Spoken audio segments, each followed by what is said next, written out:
We finally did it. The Patriots signed a receiver for the first time in free agency not named Mac Hollins. The Patriots got Stefon Diggs for 3 years, $69 million, with 26 of that being guaranteed. Now, you might be thinking, at age 31, what did Stefon Diggs do last year with the Houston Texans prior to tearing his ACL? In 8 games, 47 catches, 496 yards, 3 touchdowns, one of them was rushing, or a fourth one was rushing. He was 22nd in PFF grade for receivers with a minimum of 34 targets. Where did he play? Because we need an outside guy. Well, last year he split time between slot and outside. 52.8% in the slot, 45.1% out wide. That's because Nico and Tank Dell are outside guys, and he played mostly outside in Buffalo and Minnesota. Now, he's on track to return in week 1, which is why we were able to give him this deal, because the physical, it went well with the visit, everything was fine. He's going to play week 1. My assumption, though, is that 13 of it is guaranteed each of the first 2 years. So all the $26 million is guaranteed in years 1 and 2, meaning 0 guaranteed in year 3.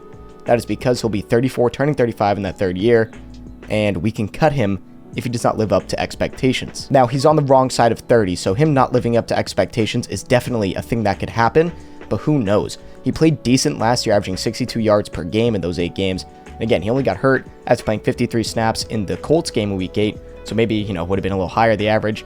Who knows? On pace, he was averaging 1,000 yards last year. He was going to get 1,000, maybe 6-7 touchdowns. We need that. We really do need that. Maybe we'll play him in the slot, but I think it's best for us to play him outside. My favorite thing about Stefon Diggs is looking what he did for Josh Allen when he was heading into year 3. His development wasn't solely based on Stefon Diggs coming in, but let me tell you, it helped him a lot. His completion percentage saw an increase of 11% when he got there. Turnover-worthy plays went down 0.06%. Big-time throw percentage went up 3.1%. And pass rating up 21.9 points. Yeah. Oh, and, 1,500 yards, 17 more touchdowns, and only 1 more interception on a lot more attempts. He played really well that year, the second that Diggs got out there, because he finally had an outside guy. Drake Maye, people are saying, is Baby Allen. People are saying he has turnover problems. Whatever you want to say about Drake Maye, he's having the same issues Josh Allen did. But what else does he do like Josh Allen? He can throw the ball at any arm angle with velocity, downfield, very strong arm. He's accurate. And sure, he might turn the ball over a little bit, but they have the same frame. Both can run. Drake's a little lighter, but you get my point. It's his best comp, Josh Allen. And you get the guy who helped Josh Allen is a, vocal guy in the locker room who knows about being a leader, but a vocal guy. So why not get the guy that helped Josh become an MVP? I know he wasn't there for the MVP year, but he helped him develop into that today, so you can help Drake Maye out at a younger age than Josh Allen was, or at least less time in the NFL, while you added all of this defensive help, because people have been crying about, we need offense, we need a tackle, we need receiver. Well, here we go. We got our number 1 receiver. He'll be 31 when the season starts and 32 in November. And while he is on the wrong side of 30, at the very least, he opens up this offense. We've been needing an outside guy for a while now. And we need him to be able to run routes and reliably catch the ball. And that's exactly what Stefon Diggs can do. He's a great route runner, and he always catches the ball. He doesn't drop the ball that much. It opens up the offense because guys like Demario Douglas out of the slot will have more room to operate now. Kayshon Boutte, Polk, and Baker on the outside. Whoever, ends up being the 3 or 2. I think it'll end up being Boutte and Baker. I think Polk really just is that bad. Baker had a bad relationship with the coaching staff last year. That's why he got sent to the doghouse. I think one of those guys will play well as well, like 500 yards. And then Douglas, I think he'll go for like 600-700, because Drake now has more time because he has a better offensive line this year, with Morgan Moses coming in. Garrett Bradbury is scary in pass blocking, but we'll see. And then I'll get to pick 4 in a little bit. And I still think there's a reason that we have to ship off Kendrick Bourne. I just don't think he fits this offense anymore. And we have too many young guys to keep having him on a contract and Diggs. Ship him somewhere for like a 7th round pick or something. Or maybe, if we still want to trade for Brandon Ayuk or something, him and then like our 2nd round pick for Brandon Ayuk. Who knows?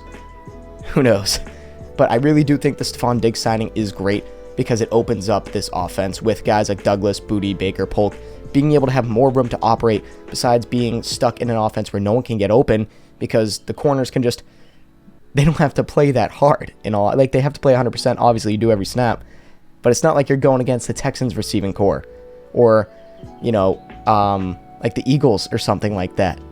you're going against the Patriots, who don't have a guy they can rely on, so you can blitz heavy, attack Drake Maye because there's no offensive line. You don't have to double number one, leading to a guy getting open because the number one is doubled. But now we have that. We finally have that option. So Douglas is going to do a lot better. Booty, Polk, Baker, maybe, who knows about Polk? He was really good before the catch point last year, Polk was. But at the catch point, he was not. The final thing I want to say now that we got Diggs is that there are two ways I see the draft going. We get Hunter or Abdul at 4. That's if Shedeur is taken by the Browns, because there's no way the Giants take him now after signing Jameis Winston and Russell Wilson. I think if anything, say this season doesn't work out for New York, I think they're probably like a 6-7 win team now. They get Arch Manning. Who knows? But, they don't want to go with Shedeur because they already signed the 2 quarterbacks. But if the 2, Travis and Abdul go top 3, we trade back with the Saints. And we are almost guaranteed to get Will Campbell or Ahmad Membu. I'm fine with either. People want to say, and I've said this myself, Campbell has short arms and whatnot. He's still one of the best offensive linemen in college football for years. And then Membu has been really good, but he's a right tackle. And after our experience with Chuk Orokafor, that's a hard name to say, I don't know if we want to do that again, switching a right tackle to left tackle. Now we do it young instead of someone who's already been in the league. I mean, that was only a 12-snap experiment. He was that bad for us that we just benched him immediately. But you go with one of those 2 at pick 9. Or, you could stay at 4 and grab Genty. He's a top 5 player in this class, regardless of positional value. So I wouldn't be opposed to that.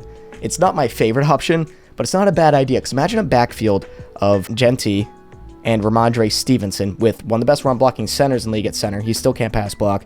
Morgan Moses, Mike Onwenu, whoever our left tackle is going to be, then Layden Robinson or Cole Strange at left guard. I probably would prefer Layden Robinson. I don't know, but we could be a run-first offense with a wide receiver 1 and a slot guy to go to, and a solid tight end, Hunter Henry and Austin Hooper. I think there's a lot of potential in this offense. If we can continue to make the right moves throughout the draft and smaller moves throughout the rest of free agency, there is a chance we do sneak in as a wildcard team. What do you guys think on the Diggs signing? I personally am giving this a B+ or A-, but comment down below your thoughts on Stefon Diggs signing with the Patriots for 3 years.